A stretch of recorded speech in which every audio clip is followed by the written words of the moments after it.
So I just registered my thyroid kit at palomahealth.com/start, and I'm about to watch the instructional video on how to use the kit. Here's a little bit of what I'm gonna be watching.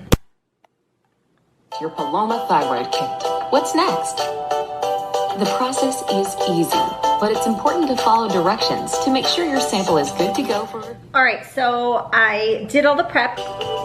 Wipe the first... Okay. So I'm gonna put that right to my middle finger. I don't like pain. Hopefully this doesn't hurt. Oh my God, okay.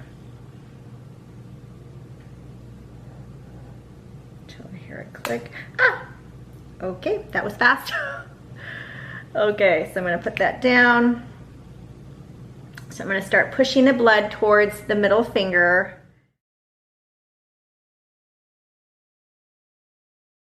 Okay.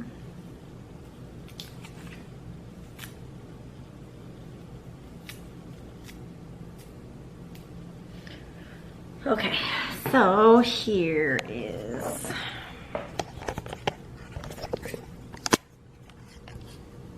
got the blood.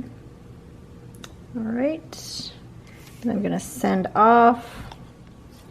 So I'm just gonna put my sample in this biohazard bag, and they have a prepaid shipping package that I'm gonna send back, and I cannot wait to see what my results are in the next couple days, and I will keep you guys I'll keep you guys in the loop.